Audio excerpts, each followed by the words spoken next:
புதிதாக பொறுப்பேற்றுக்கொண்ட நம்ம முதல்வர் அவர்கள், அதாவது நடிகர் விஜய் அவர்கள், இன்று அவர் தான் சோசியல் மீடியாவில் பேசும் பொருளாக இருக்கு. அதாவது 1967 எப்படி வெற்றி பெற்ற உடனே அறிஞர் அண்ணா போய் காமராஜரை சந்தித்தாரோ, அதே போல இன்றைய முதல்வரும் போயிட்டு எதிர்கட்சி தலைவர்கள் மற்றும் மற்ற கட்சி தலைவர்கள்லாம் சந்திச்சிட்டு இருக்காங்க. பார்த்தீங்களா எங்க அண்ணனை பார்த்தீங்களா அப்படி இப்படின்ட்டு விர்ச்சுவல் வாரிஸ் ஒரு பக்கம் அந்த ரீல்ஸ் மோகத்திலேயே இன்னும் அவர் இருக்காரு அப்படிங்கிறத இந்த சந்திப்பு உறுதிப்படுத்துது. ரீல்ஸ் மோகம் இன்னும் அந்த நடிப்பு, இதெல்லாம் நடிப்பாகவே தான் தெரியுது. ஏன் நடிப்பா தெரியுதுனாக்கா, இவர் நாகரிக அரசியல்னு ஒரு பக்கம் அந்த பிம்பத்தை கட்டமைக்கிறதுக்கு முயற்சி பண்றாரு. இன்னொரு பக்கம் அவங்க கட்சி எம்எல்ஏஸ் பத்தின ஸ்டேட்மெண்ட் வந்திருக்குது தி ஹிந்து நாளிதழில். அதுல மொத்தம் குற்ற பின்னணி உள்ள எம்எல்ஏஸ்லயே டிஎம்கேயும் ஏடிஎம்கேவையும் ஓவர்டேக் பண்ணிக்கிட்டு இவங்க கட்சியில இருக்கிற குற்ற பின்புலம் உள்ள எம்எல்ஏஸ் மட்டும் மொத்தம் 41 பேர் இருக்காங்க. அந்த 41 பேரும் கொடும் குற்றங்கள் செஞ்சவங்க, அதாவது மர்டரு, அட்டெம்ப்ட் மர்டர் பண்ணவங்க அப்படின்னு சொல்லிட்டு அந்த ட்ராக் இருக்குது.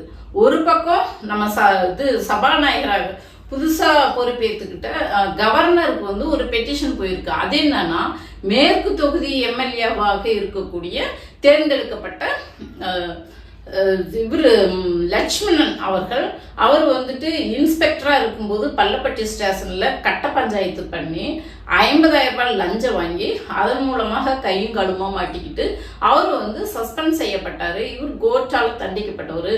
இதை அஃபிடவிட் மனு, வேட்பு மனு தாக்கல் பண்ணும்போது இந்த உண்மையை மறைச்சி தாக்கல் பண்ணியிருக்காரு. அதனால இவருடைய எம்எல்ஏ பதவியை சஸ்பெண்ட் பண்ணணும்னு சொல்லிட்டு ஆளுநருக்கு ஒரு பெட்டிஷன் போயிருக்கு. அதே போல இவங்களுடைய மொத்த 107 எம்எல்ஏல 70 பேர் கோடீஸ்வரர்களாக இருக்கிறாங்க அப்படின்னு இருக்காங்க.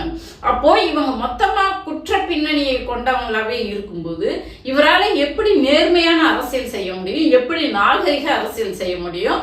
ஒரு பக்கம் நியமிக்கப்பட்ட துணை சபாநாயகர் ரவிசங்கர் அவர் குடிச்சிட்டு பார்ல பாட்டில்லாம் இருக்கு அந்த டேபிள் மேல, அந்த பார்ல குடிச்சிட்டு தலையை நட்டுட்டு உட்காந்துட்டு இருக்காரு. அந்த மாதிரி கேட்டகரி ஒரு நாகரிகம், ஒரு தராதரம் இல்லாதவங்களா பார்த்து பொறுக்கி வேட்பாளராக செலக்ட் பண்ணி அந்த மாதிரி கேட்டகரியில இருக்கிறவங்கள இப்ப சபாநாயகர் ஒரு விதத்துல மாற்றம் வேணும் நாங்க தமிழ்நாடு தனித்துவமான நாடு அப்படின்னு சொல்லிட்டு நம்ம பெருமைப்பட்டுக்கிறோம். ஆமா, அந்த தனித்துவமான நாட்டை தான் இன்னைக்கு அவங்க வேற ஒரு கலாச்சாரத்தை எடுத்துட்டு போறாங்க. ஒட்டுமொத்த இந்தியாவுமே தமிழ்நாட்டை பார்த்து கைகொட்டி சிரிக்கிற அளவுக்கு கொண்டுட்டு போயிட்டு இருக்காங்க. இது குறித்து எந்த மீடியாவுமே இது குறித்து பேசாம இருக்காங்க. இன்னைக்கு எல்லாம் இவர் போய் இந்த முதலமைச்சர் போய் தலைவர்களை சந்திக்கிறத மட்டும்தான் எக்ஸ்போஸ் பண்ணிட்டு இருக்காங்க. ஒரு பக்கம் இவ்வளோ பெரிய அவங்களுடைய கட்சியிலேயே இவ்வளவு பெரிய மோசமான நிர்வாகம் நடந்துட்டு இருக்கு. இன்னொரு பக்கம் பெரியார் வழி செயல்படுறேன் அப்படின்னு சொல்லிட்டு அந்த பிம்பத்தையும் கட்டமைக்கிறாரு.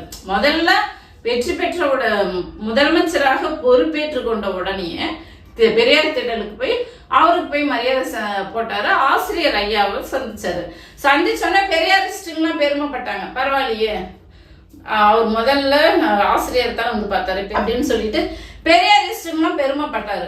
பார்த்தாக்க இன்னைக்கு என்ன நடக்குதுன்னா, அவருடைய அரசியல் ஆலோசகராக ஆஸ்தான ஜோதிடரை ஒரு அரசாங்க பொறுப்புக்கு நியமிக்கிறாரு. இது எப்படி எதை காட்டுது இவரை? சரி, இதுதான் இப்படி இருக்குன்னாக்க, அந்த முஸ்தபான்ற எம்எல்ஏ சட்டமன்ற வளாகத்துக்குள்ளேயே ஹிந்தியில பேசுறாரு. இவர் ஜோசப் விஜய் முதல்ல கட்சி ஆரம்பிச்ச உடனே அவருடைய முதல் அஜெண்டாவே வெளியிட்டது இருமொழி கொள்கை தான் நாங்க எப்பயும் கடைபிடிப்போம் அப்படின்னு சொல்லிட்டு வெளியிட்டாரு. ஆனா அவர் பேசினது ஒண்ணு, நடந்துட்டு இருக்கிறது ஒண்ணு. சட்டமன்ற வளாகத்திலேயே ஹிந்தி பேசுறாரு அந்த எம்எல்ஏ. அவர் விஜய் கட்சியில இருக்கும் போதெல்லாம் ஃபர்ஸ்ட் விஜய்க்காக ஸ்போக் பர்சனா இருப்பாரு அந்த முஸ்தபா. அப்பெல்லாம் யோசிச்சேன், இவரு எப்படி ஒரு இஸ்லாமியரா இருந்துகிட்டு அவருக்கு போய் எப்படி ஒரு சப்போர்ட் பண்றாரு அப்படின்னு யோசிச்சேன். இப்பதான் தெரியுது, இந்த மும்மொழி கொள்கைக்காக வேண்டி அங்க போயிருக்காரு. இந்த முஸ்தபா ஒரு பக்கம் இப்படி இருக்காரு.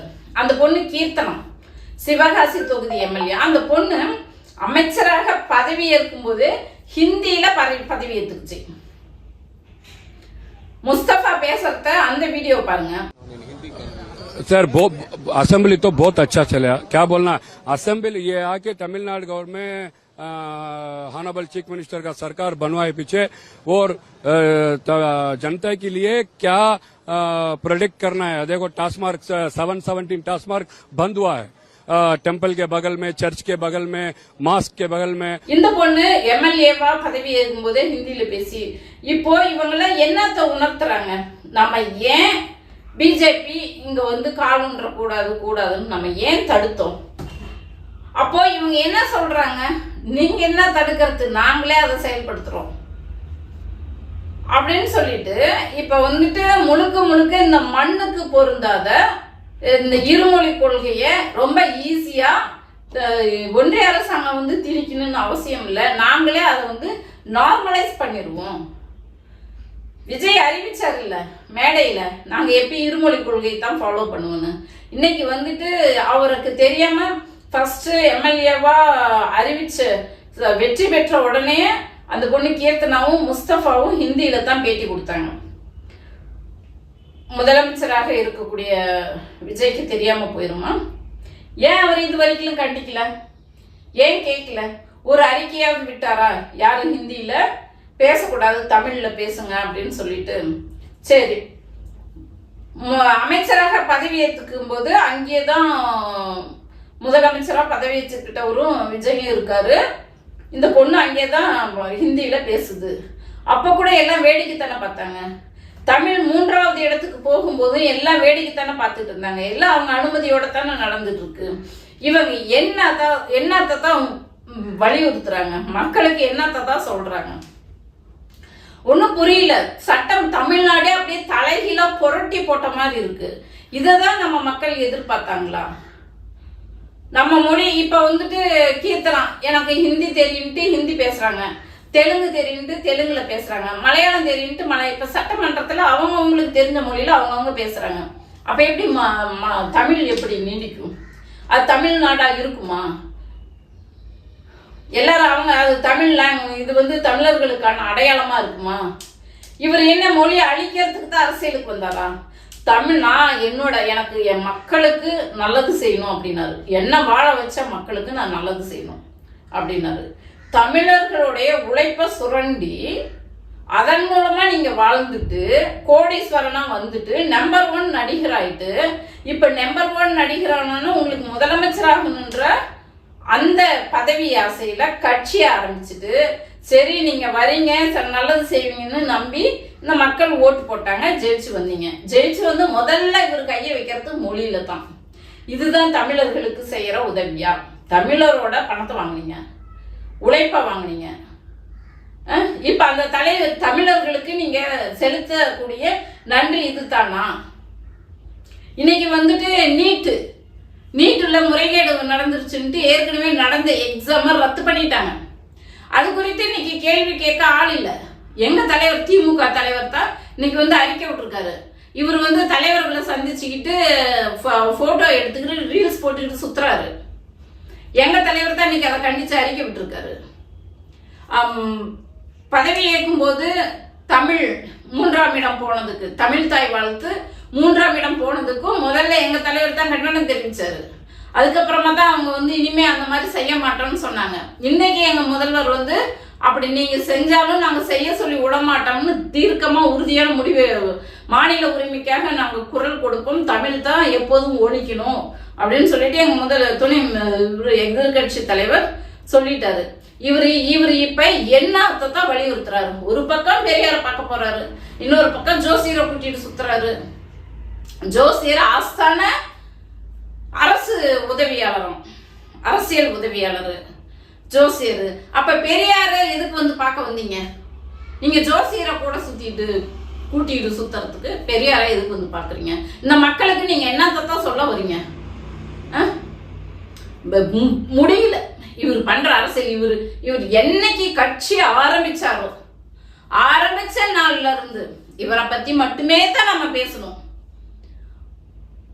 ஒரு நல்ல செய்தி இன்னும் செஞ்சது கிடையாது. நேத்து தான் சொன்னேன், எனக்கு இவர் கட்சி ஆரம்பிச்சதுல இருந்து 2.5 வருஷத்துல இந்த தலைவர்களை போய் பார்த்ததான் நல்லதா இருக்குதுன்னு நேத்து தான் சொன்னேன்.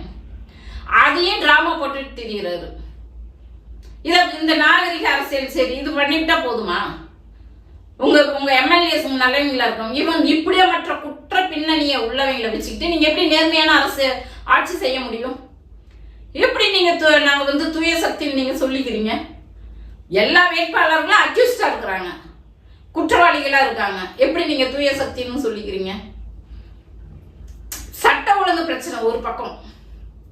இவர் என்னைக்கு வெற்றி பெற்றாங்கன்னு அறிவிச்சாங்களோ அன்னையில இருந்து தாவேக்காரங்க இந்த திருச்செங்கோடுல திமுகவோட ஒன்றிய செயலாளர்கள் வீட்டுல கல்ல ஊட்டி எரிஞ்சு அங்க கலவரம் பண்ணிருக்காங்க. எல்லாம் போற பக்கம்லாம் ஒரு கிராமத்துல திருநங்கைகள்லாம் இதுவரைக்கும் தமிழ்நாடு பாத்திரத்தெல்லாம் இப்ப நம்ம பார்த்துட்டு இருக்கிறோம். இதுக்காக தான் டிவிகேவுக்கு எல்லாம் மக்கள் ஓட்டு போட்டீங்களா? இந்த மாற்றத்தை கொண்டுட்டு வரதுக்காக வேண்டித்தான். இன்னும் எதை பார்க்கணும்னு தெரியல. ரொம்ப அராஜகமா இருக்கு. தமிழ்நாடு சட்டமன்றத்துக்குள்ள ஹிந்திய பேச விடுறீங்கன்னா அப்ப உங்களுடைய என்ன? பதவி பிரமாணம் ஹிந்தியில பேசி எடுத்துக்க வைக்கிறீங்கன்னா உங்களுடைய நோக்கம் என்ன? தமிழர்களை அழிக்கிறது மட்டும்தான் உங்க நோக்கமா? அதுக்காக தான் அரசியலுக்கு வந்தீங்களா? இதையெல்லாம் ஏற்புடையதாவே இல்லை. மக்களே நீங்க பார்த்துட்டு இருக்கிறீங்க. நம்ம கடந்த திராவிட மாடல் அரசாங்கம் தமிழுக்கு எவ்வளவு முன்னுரிமை கொடுத்து நம்ம தலைவர் அந்த RN ரவியை ஓட விட்டாரு. தமிழ் பாடல் தான் நீராறும் கடலோடத்தில் தான் ஃபர்ஸ்ட் பாடணும்னு சொல்லி 3 வருஷம் ஓடனாரு சட்டமன்றத்தை விட்டு. ஆனா இன்னைக்கு நீங்க என்ன பண்ணிட்டு இருக்கீங்க? இன்னும் நீட்டுக்கு இன்னும் உங்களுடைய பதில் என்னன்னு இன்னும் தெரியல. எங்க தலைவர் ஆளுக்கு முன்னாடி விட்டுட்டாரு. மக்களை சிந்திங்க. எதுக்காக நீங்க அந்த கட்சிக்கு வாக்கு செலுத்துனீங்க? இப்ப நீங்க கேட்ட மாற்றம் இதுதானா? கொஞ்சம் மக்கள் பேசாம இது என்னன்னு மக்கள் மனநிலையை புரிஞ்சிக்க முடியாது. நீங்க கேட்ட மாற்றம் இதுதானா? பதில் சொல்லுங்க. நன்றி நண்பர்களே.